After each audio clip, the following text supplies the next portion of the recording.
नमस्कार दोस्तों, इन्फोटॉक्स के एक बहुत ही फ्रेश एपिसोड में आपका स्वागत है। तो चलिए शुरू करते हैं। यहाँ पर दोस्तों सबसे पहली अपडेट निकल कर आ रही है India one of the largest automobile components manufacturing company Minda industries limited की तरफ से, जहाँ पर उन्होंने डिसाइड किया है कि वो इंडिया में उनके 4 wheel lighting and alloy wheel business को एक्सपैंड करने वाले हैं। इस पर्पस के लिए ये कंपनी मोर देन 250 करोड़ से ऊपर की इन्वेस्टमेंट भी करने वाली है। बेसिकली मिंडा इंडस्ट्रीज लिमिटेड के ऑफिशियल्स का कहना है कि इंडियन ऑटोमोटिव लाइटिंग इंडस्ट्री बहुत ही तेजी से rapidly technology wise upgrade and shift होती जा रही है and similarly 4W alloy wheels तरफ भी कस्टमर की प्रेफरेंस शिफ्ट होती जा रही है। करंटली ये कंपनी पुणे, चेन्नई एंड मानेसर में उनके मैन्युफैक्चरिंग प्लांट्स को ऑपरेट कर रही है, जो ऑलमोस्ट उनकी पार कैपेसिटी पर काम कर रहे हैं। लेकिन कंपनी के अकॉर्डिंग इंडियन ऑटोमोबाइल सेक्टर काफी तेजी से ग्रो एंड शिफ्ट होता जा रहा है, तो इसलिए वो उनके मैन्युफैक्चरिंग ऑपरेशंस को एक्सपैंड करना चाहती है। एंड इस पर्पस के लिए ये कंपनी गुजरात के भागापुरा में एक 4 wheeler automotive lighting manufacturing plant setup करेगी, जिसमें 90 करोड़ की मेजर इन्वेस्टमेंट की जाएगी। एंड इसी तरह सिमिलरली 4W अलॉय व्हील्स की कैपेसिटी इनहांस करने के लिए वो उनके हरियाणा के बावल में सिचुएटेड मैन्युफैक्चरिंग फैसिलिटी की कैपेसिटी को और इंक्रीज करेगी,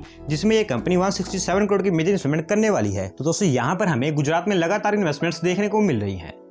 यहाँ पर दोस्तों अपडेट निकल कर आ रही है हमारी मिनिस्ट्री ऑफ सिविल एविएशन की तरफ से, जहाँ पर उन्होंने बताया है कि 28 मार्च 2021 यानी कि कल संडे को गवर्नमेंट ऑफ इंडिया की उड़ान स्कीम के अंतर्गत रिकॉर्ड 18 फ्लाई रूट्स ऑपरेशनलाइज कर दिए गए हैं। बेसिकली एज यू नो कि हमारे रूरल एंड रीजनल एरियाज जहाँ पर एयर ट्रैवल कनेक्टिविटी अवेलेबल नहीं है, वहाँ पर एयर ट्रैवल कनेक्टिविटी को इंप्रूव करने के लिए गवर्नमेंट ने उड़ान स्कीम को अनाउंस किया था, जिसके अकॉर्डिंग बहुत सारे unserved, underserved, unoperational and partially operational airports and airstrips को डेवलप किया जाने वाला था, और उसमें से करंटली अभी तक 343 उड़ान रूट्स को ऑपरेशनलाइज कर दिया गया है। एंड इसी के अंतर्गत कल 28 मार्च को एक दिन में रिकॉर्ड 18 फ्लाइट रूट्स को ऑपरेशनलाइज कर दिया गया है। और अगर फ्लाइट रूट्स की बात करें तो Agra to Bangalore, Agra to Bhopal, Prayagraj to Bhubaneswar, Prayagraj to Bhopal, Kurnool to Chennai, Kurnool to Vizag, Kurnool to Bengaluru, Gorakhpur to Lucknow and Dimapur to Dibrugarh, इन सभी रूट्स पर उड़ान के स्कीम के अंतर्गत न्यू फ्लाइट ऑपरेशन स्टार्ट कर दिए गए हैं। तो इस कनेक्टिविटी के मिलने से उन एरियाज में एयर ट्रैवल कनेक्टिविटी समस्या काफ़ी हद तक कम हो जाएगी।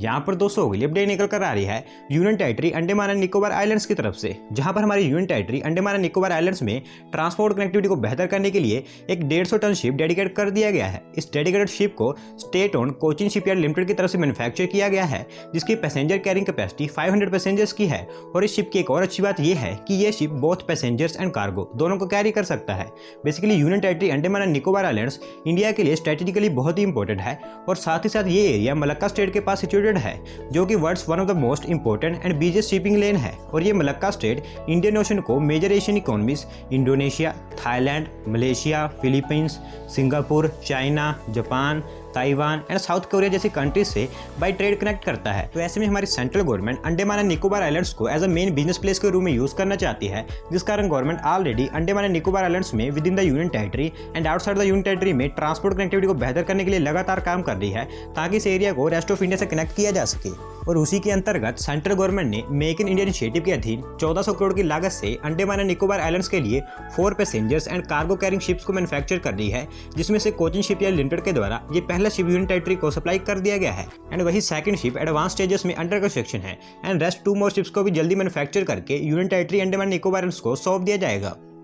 यहाँ पर दोस्तों अपडेट निकल कर आ रही है हमारी union ministry for road transport and highways की तरफ से, जहाँ पर union road transport and highways minister Nitin Gadkari ji ने बताया है कि आने वाले 5 सालों में इंडिया का infrastructure United states and European countries के लेवल का होगा, और किसी भी पार्ट में उनसे पीछे नहीं होगा। बेसिकली अगर आप देखो तो आज यूनाइटेड स्टेट्स का इंफ्रास्ट्रक्चर बहुत ही ज्यादा स्ट्रॉन्ग है, एंड करंटली यूनाइटेड स्टेट्स के पास वर्ल्ड्स लॉन्गेस्ट रोड नेटवर्क है, एंड उसके बाद दूसरे नंबर पर इंडिया आता है बाय रोड नेटवर्क। लेकिन इस लिस्ट में एक्सप्रेसवेज का आंकड़ा बहुत ज़्यादा कम है, इवन पाकिस्तान से भी कम है। पर क्योंकि भारतमाला परियोजना के अंतर्गत बहुत सारे एक्सप्रेसवेज का कंस्ट्रक्शन किया जाने वाला है, तो आने वाले समय में ये नंबर्स ग्रेजुअली इंक्रीज होने वाले हैं। और इसी को बताते हुए हमारे union road transport and highways minister Nitin Gadkari ji ने कहा है कि currently Delhi Mumbai expressway and Dwarka expressway जैसे engineering marvel projects under construction है। वहीं बॉर्डर एरियाज में भी बॉर्डर रोड्स ऑर्गेनाइजेशन के द्वारा काफी कम समय में कई हजार किलोमीटर ऑफ रोड का कंस्ट्रक्शन कर दिया गया है एंड किया भी जा रहा है। इसके अलावा हिमालय स्टेट्स जहां पर इंफ्रास्ट्रक्चर यानी कि रोड्स का क्रिएशन एंड कंस्ट्रक्शन करना काफी मुश्किल काम है, वहां पर ट्रांसपोर्ट कनेक्टिविटी को फुल ईयर बनाए रखने के लिए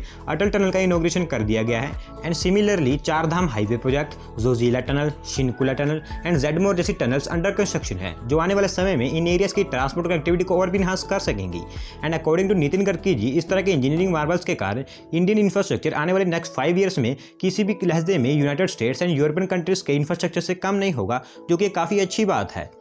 यहाँ पर दोस्तों अगली अपडेट निकल कर आ रही है स्टेट ओन्ड भारत संचार निगम लिमिटेड BSNL की तरफ से, जहाँ पर डिपार्टमेंट ऑफ टेलीकम्युनिकेशंस की तरफ से भारत संचार निगम लिमिटेड BSNL को उनके 4G टेंडर को स्प्लिट करके यानी कि 2 पार्ट्स में डिवाइड करके इशू करने की अप्रूवल दे दी गई है। बेसिकली अभी 1-2 दिन पहले मैंने आपको बताया था कि BSNL जो कि स्टेट ओन टेलीकॉम कंपनी है वो पिछले कई सालों से लॉस में है और इसी लॉस को कवर करने के लिए अक्टूबर 2019 में सेंट्रल गवर्नमेंट ने BSNL एंड MTNL के लिए 69,000 करोड़ का रिवाइवल प्लान अनाउंस किया था, जिसके अकॉर्डिंग गवर्नमेंट BSNL को उनके रिवाइवल के लिए without auctioning 4G and 5G spectrum allowed करेगी, क्योंकि लॉस में होने के कारण BSNL के पास इतना पैसा तो नहीं है कि वो स्पेक्ट्रम परचेज कर सके और मार्केट में प्राइवेट टेलीकॉम ऑपरेटर्स की मोनोपोली ना हो, इसलिए सेंट्रल गवर्नमेंट BSNL को प्राइवेटाइज भी नहीं कर सकती है, जिस कारण BSNL का रिवाइवल जरूरी है। और करंटली BSNL उनके सर्वाइवल एंड रिवाइवल दोनों के लिए उनके 4G सर्विस को लॉन्च करना चाहती है, जिसमें एक मेजर प्रॉब्लम है क्योंकि गवर्नमेंट की कमेटी ने BSNL को कहा है कि उनके 4G सर्विस को रोल आउट करने से पहले उनके 4G नेटवर्क का जो मेन कोर है वो इंडियन ही होना चाहिए, जो कि करंटली किसी भी इंडियन कंपनीज के पास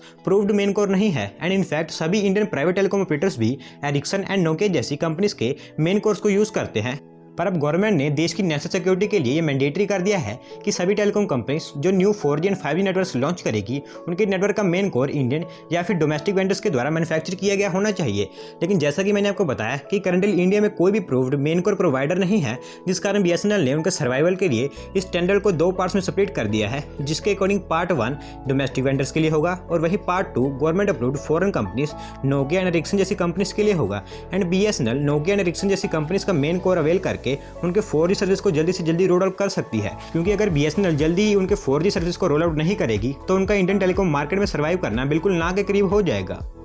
अगली दोस्तों एक सिमिलर सी अपडेट निकल कर आ रही है हमारे डिपार्टमेंट ऑफ टेलीकम्युनिकेशंस की तरफ से, जहां पर देश में जल्द से जल्द 5G लॉन्च करने के लिए department of telecommunications next month 1 अप्रैल को सभी इंडियन टेलीकॉम ऑपरेटर्स के साथ एक मीटिंग कंडक्ट करने वाली है। बेसिकली एज यू नो आज इंडियन टेलीकॉम सेक्टर में चाइनीज कंपनीज की बहुत ज़्यादा इंटरफेरेंस है, क्योंकि मोस्टली इंडिया में टेलीकॉम सेक्टर से रिलेटेड ज़्यादातर प्रोडक्शन इक्विपमेंट्स चाइनीज कंपनीज के ही हैं, जिसमें mainly Huawei and ZTE companies का नाम शामिल है। एंड पहले भी इन कंपनीज पर इंडिया में एलिगेशंस लग चुके हैं कि ये कंपनीज इंडियन यूजर्स का डाटा चोरी करती है। एंड फॉर दिस गवर्नमेंट पिछले कुछ समय से इन चाइनीज कंपनीज के इंटरफेरेंस को रेगुलेट करने के लिए कुछ फ्रेमवर्क्स को प्रिपेयर कर रही थी, जिसे प्रिपेयर भी कर लिया गया है। एंड यही कारण है कि अभी तक इंडिया में 5G लॉन्च डिले हो गया है। लेकिन अब central government 5G roll out को और डिले नहीं करना चाहती है, जिसलिए डिपार्टमेंट ऑफ टेलीकम्युनिकेशंस 1 अप्रैल को सभी टेलीकॉम ऑपरेटर्स के साथ एक मीटिंग कंडक्ट करेगी। एंड इस मीटिंग में 5G ट्रायल्स को लेकर डिस्कशंस की जाएंगी एंड पूरी तरह सभी इंडियन टेलीकॉम ऑपरेटर्स को बताया जाएगा कि उनको किस वे में उनकी 5G सर्विस को रोल आउट करना है। एंड साथ ही साथ सभी टेलीकॉम ऑपरेटर्स को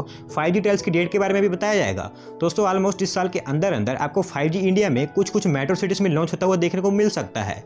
यहाँ पर दोस्तों अगली अपडेट निकल कर आ रही है हमारी ministry of environment forest and climate change की तरफ से, जहाँ पर इन्होंने गवर्नमेंट ऑफ इंडिया के नेशनल क्लीन एयर प्रोग्राम के अंतर्गत 132 इंडियन सिटीज में पोल्यूशन लेवल को कम करने के लिए डिफरेंट स्टेक होल्डर्स के साथ कई सारे MOUs साइन कर लिए हैं। ये MOUs ministry of environment forest and climate change ने different state pollution control boards, urban local bodies and institutes के साथ साइन किए हैं, जिसके अकॉर्डिंग 132 सिटीज में पोल्यूशन लेवल को कम करने एंड एयर क्वालिटी को इंप्रूव करने के लिए वेरियस इनिशिएटिव्स पर काम किया जाएगा। And within next 4 years रफली 20% तक पोल्यूशन को कम करने का टारगेट रखा गया है। तो दोस्तों आने वाले समय में हमें इन प्रोजेक्ट्स पर काम स्टार्ट होता हुआ देखने को मिल सकता है। तो दोस्तों आज की वीडियो में बस इतना ही। अगर आप अपनी तरफ से कोई अपडेट सबमिट करना चाहते हैं तो डिस्क्रिप्शन में दिए गए लिंक पर क्लिक करके सबमिट कर सकते हैं। और अगर आज की वीडियो पसंद आई हो तो वीडियो को लाइक करें, चैनल को सब्सक्राइब करें। धन्यवाद आपका वीडियो को देखने के लिए।